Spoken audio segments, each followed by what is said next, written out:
Alright, this one might end up ending me in the comments down below, but I'm not gonna mess around with a big old intro. Let's jump into my argument for why Assassin's Creed 4 Black Flag is overrated, despite still being great. Let me get this out of the way immediately. I love Black Flag. There's been a trend in recent years of seemingly the entire internet believing something needs to either be the best game ever or the worst, and that transfers over to the word overrated. I by no means think Black Flag is a bad game, however, I think the fact that it becomes so prevalently called the best Assassin's Creed game by articles and people alike has made the game overrated. I'm not sure why it is exactly, perhaps due to some nostalgia factor due to the Assassin's Creed games in recent years being rough, but with how many people claim Black Flag to be the best Assassin's Creed game, I can't help but call it overrated. And by the way, to be clear, this isn't just a hot take for the sake of a hot take to try and get more views. But I understand if you think that, because there is still plenty of that on this platform. However, I ask you to hear me out. So let's jump straight into this game, and I'm going to start with far and away the worst element of Black Flag, the gameplay.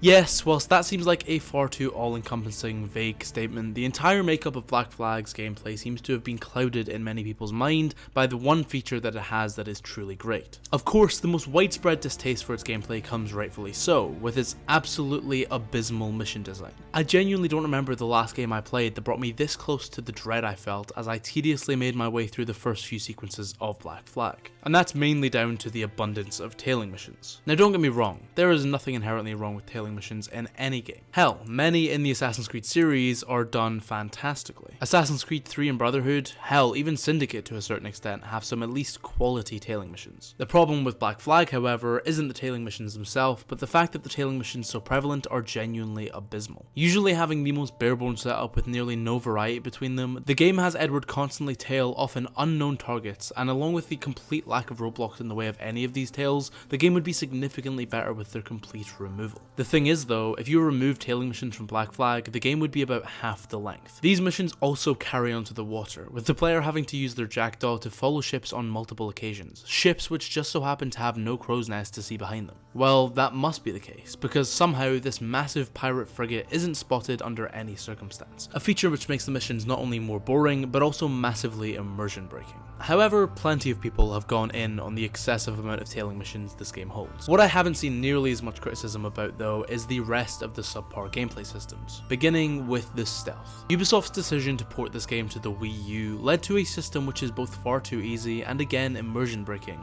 as the absolutely brainless AI become blind to anything that happens near a bush. And as well as that, they take about 5 minutes to detect you with the broken detection system they included. But then again, the game never actually provides you any incentive to play stealthily anyway, and that's due to the potentially even more broken combat system. Somehow, Ubisoft downgraded from Assassin's Creed 3, a sentence I never thought I'd say. But Black Flag's combat system is essentially God Simulator 2013. And that's not a good thing, as Edward Kenway becomes Batman in every single combat encounter. The system is, in fact, one of the many shitty ripoffs of the Arkham free flow combat system, however, it's a copy that falls flat on its face. First and foremost, the counter window given to the player is about 10 minutes long, and as well as that, if the player can get into a kill chain, they become unstoppable, as any enemy who attempts to break the kill chain can and will be put to death without ever needing to be touched. The system is so animation based that there's no chance for any real challenge, as the flashy double sword animations can't be broken no matter how hard the player or their enemy tries. Essentially, this leads to any combat encounter being one long kill chain that requires zero thought or consideration. As well as that, the system also removes the Assassin's Creed staple of running away, an element present from the very first trailer of the very first game, as none of the few enemy types in Black Flag ever give the impression of being menacing or challenging. And that finally brings us on to the most memorable gameplay element of Black Flag, the ship combat. And like I said at the start of this video, I'm not just making hot takes for the sake of making hot takes. Let me be clear when I say that the naval gameplay in Black Flag was revolutionary at the time and still holds up as one of the best systems in all of gaming. It embraces the pirate fantasy perfectly, as well as providing a challenging yet rewarding system with plenty of variety. However, it's the other thing you can do with your ship that I find to be one of the more overrated elements of Black Flag, its exploration. exploration. Now don't get me wrong, Black Flag's world is absolutely beautiful and still does hold up today, being arguably the best world in the series at the time. However, I feel the exploration of this world, although still very decent, has been overrated. Whilst there are a bunch of interesting activities like deep sea diving, whaling or fighting ships, the vast majority of exploration, if you want to complete the game, consists of the same checklist activities so heavily criticized in games like Origins, Odyssey and Valhalla. When you reach a new location, a list will appear on your HUD, and after you synchronize the viewpoint, you get the joy of going to hunt countless chests, animus glyphs, manuscripts and shanties, as well as doing the uninspired assassination contracts. After you complete each location, there is next to no reason to ever return, with little in the way of random events or unique moments. The movement system used to explore is also absolutely broken, with next to no player control being involved in Edward jankily running from place to place, as we see the parkour at its worst in the series outside of Origins, Odyssey and Valhalla. Occasionally it provides funny moments of clunkiness, but all too often it completely ruins the pace and momentum of an intense set piece,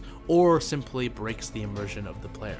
Whilst yes, the exploration is better than Origins, Odyssey and Valhalla, I still can't help but think people completely ignore the rampant checklist of repetitive side activities despite them making up most of the time you need to spend completing the game 100%. But to be honest, I believe that in many ways the reason this game has become significantly overrated is due to the quality naval gameplay overshadowing so much of that rough and at times terrible gameplay when Edward's on land. The naval gameplay is, to give it even more credit, very memorable. However, the gameplay in the open world, the gameplay on land, the gameplay intrinsic to the Assassin's Creed series is terrible. And that also carries over to the story, which funnily enough is actually the best part of Assassin's Creed Black Flag. Thankfully though, that doesn't carry over to the single best part of Assassin's Creed Black Flag, which is of course the story of Edward Kenway. Some people over the years have tried to criticize this game by claiming that it's a great pirate story and a terrible Assassin's Creed story. And let me just get this out of the way immediately, that is complete nonsense. Although yes, Edward isn't technically an assassin until the last few sequences of the game, that by no means makes it a bad Assassin's Creed story. I mean, despite not being an assassin, Edward still hunts down and kills Templars in the early sections of the game. Why would he? A man that actively is remiss towards the assassins? Well, that would be because of how perfectly philosophy is utilized within the story. The philosophies of the assassins and the pirates are similar ones, gaining a free world, true freedom, freedom from oppression and tyranny, the right to live with true free will. The philosophies of the two groups are flawlessly interweaved throughout the entire game, but it's their motive, their means that differ so greatly. Edward and his group of Nassau brethren are hell-bent on gaining said freedom through domination, gaining riches and stature, the near antithesis of what the assassins preach. And this is shown through Edward's initial misinterpretation of the creed at the start of the game. Nothing is true. Everything is permitted. This is the world's only certainty. Everything is permitted. I like the sound of that. Thinking what I like and acting how I please. But as time goes on, we witnessed a fantastic group of supporting characters around Edward fall to their doom. Whether it be the beautiful death of Ed Thatch, the insanity of Charles Vane, the betrayal of Ben Hornigold, or the tragic death of Mary Read, it's the last there that sends Edward over the edge, falling into a drunken stupor, seeing visions of the friends he's lost, seeing his wife Caroline who he's not seen in so long, seeing the path his current life is taking him down. Through the words of the assassins you encounter in the temple, Templar hunting missions, the advice from Mary and Adewale, as well as the sheer amount of tragedy Edward witnesses, he realizes that the way to freedom isn't the path he's currently on. Although some people feel it takes far too long for him to become an assassin, it makes complete sense that a man so overcome by greed, so set in his ways, would take years of reflection and disaster to truly see what he needs to do, how he needs to change. The final two sequences, although having some minor pacing issues, are by far the best, as we hunt down each of the Templars we've come across. And whilst yes, the Templars in this game are the most forgettable and uninteresting of the series up to that point, it's made up for by the brilliant cast of characters that act as allies to Edward. Darby McDevitt has always been an absolute pioneer of writing side characters, and this is no exception. And finally, of course, we get one of the most beautiful endings in gaming, a moment that almost matches up to the Revelations ending. A moment which, actually, you know what, I'm not even going to talk about it. I'm just going to show you. Hello, coming into the cove!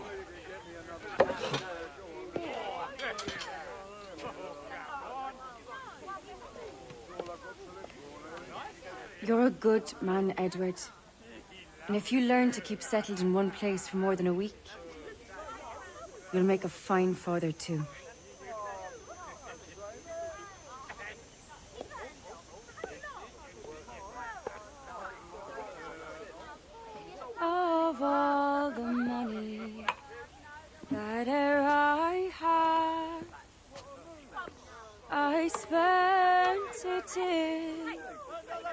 would come, and all the harm that e'er I've done. Alas, it was to none but me, and all I've done for want of a wit to memory now I can't. So felt the parting glass. Good night and joy be with you all. Absolutely perfect. Like I said throughout the entire video, like the title and thumbnail say, Black Flag is a great game. It's got a magnificent story and made great changes to the formula of Assassin's Creed, but I think it's time people stop simply ignoring its flaws, because it has far too many to be swept under the rug. Fundamentally, most of the core gameplay mechanics and features are either bad or just kind of okay, and I don't think that's good enough to be placed above or on par with the Ezio trilogy. The gap between the Ezio games and the rest of the series is massive, and you can call me an Ezio dick rider all you like, but when a game's gameplay is so fundamentally broken or average, I don't see how anyone can call it a masterpiece or the best game in a franchise. Black Flag is fantastic, I won't argue that, and I have thousands of memories of sailing the West Indies. And whilst it may still be by far the best pirate game to have ever existed, whilst it is good, great, amazing, it is also massively overrated. However, of course, that is just my opinion, and I want to hear the opinion of you guys down below. I'm sure plenty of people will disagree with me, so let me know what you think down in the comments. Regardless, thank you so much for watching. If you did enjoy, make sure to hit like, and if you're new here, make sure to hit subscribe with those notifications turned on.